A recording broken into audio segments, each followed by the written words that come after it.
100% fees రాయితీతో AI నేర్చుకోవాలనుకుంటున్నారా? Attend quality thought gen AI test 2025.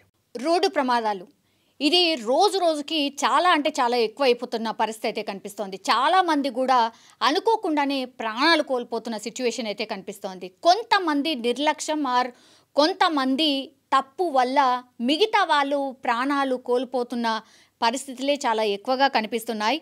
ఇది కూడా అలాంటిదే అనుకోవచ్చు. ఈ సంఘటన జరిగింది వేములవాడలో ఒక లారీ అయితే బీభత్సం అయితే క్రియేట్ చేసింది. ఏకంగా ఒక షాప్ లోపలికే దూసుకు వెళ్ళింది అంటే మనం అర్థం చేసుకోవచ్చు ఎంత దారుణంగా ఈ డ్రైవర్స్ డ్రైవ్ చేస్తున్నారు అనేది. ఇక లారీ ఈ ప్రమాదాలు అయితే ఈ మధ్య కాలంలోనే చాలా ఎక్కువగా జరుగుతున్నాయి. మొన్న రీసెంట్లీ కూడా మనం చూసాం. ఒక ప్రాంతంలోకి అయితే డైరెక్ట్గా లారీ ఒక జిరాక్స్ షాప్కి సంబంధించిన షాప్లోకి దూసుకువెళ్ళింది. పాపం జిరాక్స్ ఎవరైతే తీస్తున్నారో ఆయన అక్కడికక్కడే చనిపోవడం, ఒక మహిళ కూడా పక్కనే ఉండింది. వెంట్రుక వాసనలో తప్పించుకుంది అంటారు కదా, అట్లా తప్పించుకొని పక్కకు వెళ్ళిపోయిన పరిస్థితి అయితే కనిపిస్తోంది. ఇక్కడ మొదటి బైపాస్ రహదారి ఇది మహాలక్ష్మి వీధిలోని విద్యుత్ స్తంభాన్ని ఢీకొట్టింది లారీ. ఆ తర్వాత అక్కడే ఉన్నటువంటి ఒక షాప్లోకి దూసుకెళ్ళిన పరిస్థితి అయితే కనిపిస్తోంది. కదిరే రాజమల్లయ్య దుకాణంలోకి దూసుకువెళ్ళింది. సో రాజమల్లయ్యకు సంబంధించిన ఈ 2 వీలర్స్ ఏవైతే ఉంటాయో అందులో పూర్తిగా ఒక 5 వాహనాలు అయితే ధ్వంసమైనటువంటి పరిస్థితి అయితే కనిపిస్తోంది. కాలనీ వాసులు ఒక్కసారిగా భయంతో వణికిపోయిన సిచ్యువేషన్ అయితే కనిపిస్తోంది. ఒకవేళ అది షాప్లోకి దూసుకువెళ్లకుండా మనుషుల మీదికి దూసుకు వెళ్తే మరి ఎంతమంది ప్రాణాలు తీసేవాడు ఈ లారీ డ్రైవర్ అనేది ఇప్పుడు పెద్ద ఎత్తున చర్చ అయితే నడుస్తోంది. అయితే ఈ లారీ డ్రైవర్ని పట్టుకున్న తర్వాత షాప్లోకి దూసుకు వెళ్ళింది కాబట్టి అక్కడే లారీ ఆగిపోయింది. వెంటనే అక్కడ కాలనీలో ఉన్నటువంటి కాలనీ వాసులందరూ లారీ దగ్గరికి వెళ్ళి లారీ డ్రైవర్ దగ్గరికి వెళ్తే మాత్రం పూర్తిగా మద్యం మత్తులో ఊగుతున్నటువంటి లారీ డ్రైవర్ని చూసిన తర్వాత కాలనీ వాసులు మాత్రం కొంత దేహశుద్ధి చేశారు, పోలీసులకు ఇన్ఫర్మేషన్ ఇచ్చారు. ఇప్పుడు రాజమల్లయ్యకు సంబంధించిన దుకాణంలో ఏవైతే 2 వీలర్స్ ఒక 5 2 వీలర్స్ ఏవైతే ఉన్నాయో పూర్తిగా పనికి రాకుండా ధ్వంసమైన పరిస్థితి అయితే కనిపిస్తోంది. చూడాలి అంటే ఇట్లాంటి ఇన్సిడెంట్స్ మాత్రం నిజంగా అంటే మనం జాగ్రత్తలో ఉన్నా సరే ఎదుటి వాళ్ళు ఇట్లా మద్యం సేవించో లేకపోతే స్పీడ్గా వెళ్ళాలనుకున్నటువంటి టైంలో స్పీడ్గా మన మీదికి దూసుకొస్తేనో మరి ఎవరి మిస్టేక్ అయినా కావచ్చు, కానీ అమాయకుల ప్రాణాలు పోతున్న పరిస్థితి అయితే కనిపిస్తోంది. ఇక్కడ మాత్రం ఇప్పుడు రాజమల్లయ్యకు సంబంధించిన షాప్లో ఒక 5 వెహికల్స్ అయితే ధ్వంసమైన పరిస్థితి. ఒకవేళ వాటికి ఇన్సూరెన్సో ఇంకేదో ఉంటే అది క్లెయిమ్ అవుతుంది. కానీ ఒకవేళ నిజంగానే ఆ షాప్లో ఎవరైనా మనుషులున్నా లేదంటే ఇదే ప్రమాదం ఒకవేళ రోడ్డు మీద వెళ్తున్నటువంటి వాళ్ళ మీదకి వెళ్తే ఏంటి పరిస్థితి అనేది పెద్ద ఎత్తున అయితే కాలనీ వాసులు చర్చించుకుంటున్న పరిస్థితి అయితే కనిపిస్తోంది. ఈ లారీ డ్రైవర్ని పట్టుకున్న తర్వాత మాత్రం కొంత దేహశుద్ధి కూడా చేశారు. అప్పుడు కానీ తెలియలేదు. సో మద్యం మత్తులో ఇట్లా డ్రైవ్ చేసిండు కాబట్టి కంప్లీట్లీ అది ఏ షాప్ అయినా కావచ్చు, ఒకవేళ మనుషులుంటే మాత్రం పెద్ద ఎత్తున ప్రాణ నష్టం అయితే డెఫినెట్లీ జరిగేది అనేటువంటిది కొంత భయాందోళన కల్పిస్తున్నటువంటి ఒక ఇన్సిడెంట్గా కూడా చెప్తున్నారు. పోలీసులు అయితే కేసు నమోదు చేశారు. ఆ తర్వాత ఈ లారీని కావచ్చు, లారీ డ్రైవర్ని కావచ్చు, అతని పోలీస్ స్టేషన్కి అయితే తీసుకువెళ్ళిన పరిస్థితి అయితే కనిపిస్తోంది. కానీ నిజంగానే జాగ్రత్త చాలా చాలా అవసరం. అండ్ ఇట్లా మద్యం సేవించి డ్రైవ్ చేస్తున్న వాళ్ళ సంఖ్య ఈ మధ్య కాలంలో అయితే చాలా నమోదవుతున్నాయి. ఇంకేం చేయాలో మరి, మద్యం సేవించి మరి డ్రైవ్ చేస్తే పూర్తిగా లైసెన్సే క్యాన్సిల్ చేయాలా? 1 2 3 ఛాన్సులు ఇస్తున్నారు. అట్లా కాకుండా ఇంకా కూడా రవాణాకు సంబంధించిన ఈ నిబంధనలు ఇంకా కఠినతరం చేయాల్సిన అవసరం అయితే కనిపిస్తోంది. ఈ మైనర్లు డ్రైవ్ చేసి చనిపోయిన సిచ్యువేషన్స్, ఆ తర్వాత ఇట్లా లారీ డ్రైవర్స్ మద్యం తాగి డ్రైవ్ చేయడం, లేదంటే వాళ్ళు క్లీనర్లకు ఇచ్చి వీళ్ళు రెస్ట్ తీసుకొని క్లీనర్లు డ్రైవ్ చేస్తూ ప్రాణాల మీదకి తేవడం, ఇట్లాంటి ఇన్సిడెంట్స్ అయితే చాలా జరుగుతున్నాయి.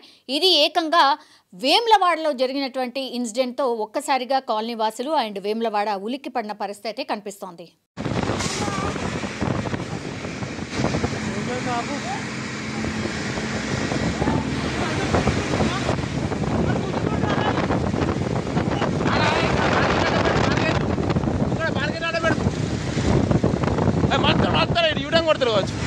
అప్పుడు మాత్రం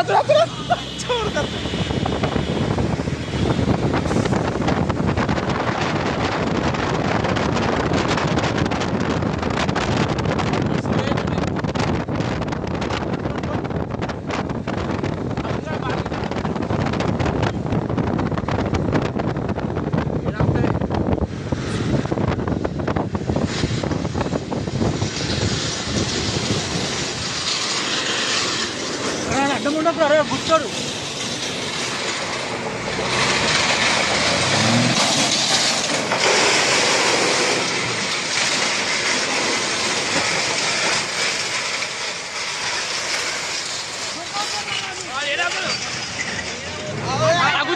కుదిరు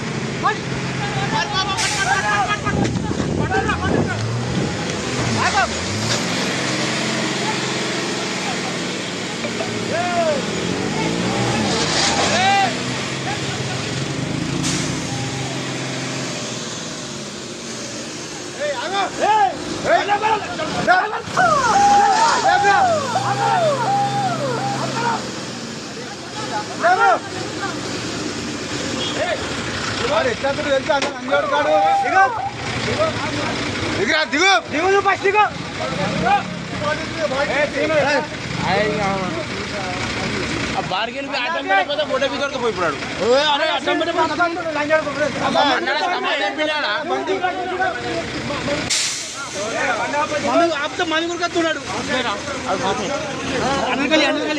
ఇది రోజు రోజుకి చాలా అంటే చాలా ఎక్కువ అయిపోతున్న పరిస్థితి అయితే కనిపిస్తోంది. చాలా మంది కూడా అనుకోకుండానే ప్రాణాలు కోల్పోతున్న సిచ్యువేషన్ అయితే కనిపిస్తోంది. కొంతమంది నిర్లక్ష్యం ఆర్ కొంతమంది తప్పు వల్ల మిగతా వాళ్ళు ప్రాణాలు కోల్పోతున్న పరిస్థితులే చాలా ఎక్కువగా కనిపిస్తున్నాయి. ఇది కూడా అలాంటిదే అనుకోవచ్చు. ఈ సంఘటన జరిగింది వేములవాడలో ఒక లారీ అయితే బీభత్సం అయితే క్రియేట్ చేసింది. ఏకంగా ఒక షాప్ లోపలికే దూసుకు వెళ్ళింది అంటే మనం అర్థం చేసుకోవచ్చు ఎంత దారుణంగా ఈ డ్రైవర్స్ డ్రైవ్ చేస్తున్నారు అనేది. ఇక లారీ ఈ ప్రమాదాలు అయితే ఈ మధ్య కాలంలోనే చాలా ఎక్కువగా జరుగుతున్నాయి. మొన్న రీసెంట్లీ కూడా మనం చూసాం. ఒక ప్రాంతంలోకి అయితే డైరెక్ట్గా లారీ ఒక జిరాక్స్ షాప్కి సంబంధించిన షాప్లోకి దూసుకువెళ్ళింది. పాపం జిరాక్స్ ఎవరైతే తీస్తున్నారో ఆయన అక్కడికక్కడే చనిపోవడం, ఒక మహిళ కూడా పక్కనే ఉండింది. వెంట్రుక వాసనలో తప్పించుకుంది అంటారు కదా, అట్లా తప్పించుకొని పక్కకు వెళ్ళిపోయిన పరిస్థితి అయితే కనిపిస్తోంది. ఇక్కడ మొదటి బైపాస్ రహదారి ఇది మహాలక్ష్మి వీధిలోని విద్యుత్ స్తంభాన్ని ఢీకొట్టింది లారీ. ఆ తర్వాత అక్కడే ఉన్నటువంటి ఒక షాప్లోకి దూసుకెళ్ళిన పరిస్థితి అయితే కనిపిస్తోంది. కదిరే రాజమల్లయ్య దుకాణంలోకి దూసుకువెళ్ళింది. సో రాజమల్లయ్యకు సంబంధించిన ఈ 2 వీలర్స్ ఏవైతే ఉంటాయో అందులో పూర్తిగా ఒక 5 వాహనాలైతే ధ్వంసమైనటువంటి పరిస్థితి అయితే కనిపిస్తోంది. కాలనీ వాసులు ఒక్కసారిగా భయంతో వణికిపోయిన సిచ్యువేషన్ అయితే కనిపిస్తోంది. ఒకవేళ అది షాప్లోకి దూసుకువెళ్లకుండా మనుషుల మీదికి దూసుకు వెళ్తే మరి ఎంతమంది ప్రాణాలు తీసేవాడు ఈ లారీ డ్రైవర్ అనేది ఇప్పుడు పెద్ద ఎత్తున చర్చ అయితే నడుస్తోంది. అయితే ఈ లారీ డ్రైవర్ని పట్టుకున్న తర్వాత షాప్లోకి దూసుకు వెళ్ళింది కాబట్టి అక్కడే లారీ ఆగిపోయింది. వెంటనే అక్కడ కాలనీలో ఉన్నటువంటి కాలనీ వాసులందరూ లారీ దగ్గరికి వెళ్ళి లారీ డ్రైవర్ దగ్గరికి వెళ్తే మాత్రం పూర్తిగా మద్యం మత్తులో ఊగుతున్నటువంటి లారీ డ్రైవర్ని చూసిన తర్వాత కాలనీ వాసులు మాత్రం కొంత దేహశుద్ధి చేశారు, పోలీసులకు ఇన్ఫర్మేషన్ ఇచ్చారు. ఇప్పుడు రాజమల్లయ్యకు సంబంధించిన దుకాణంలో ఏవైతే 2 వీలర్స్ ఒక 5 2 వీలర్స్ ఏవైతే ఉన్నాయో పూర్తిగా పనికి రాకుండా ధ్వంసమైన పరిస్థితి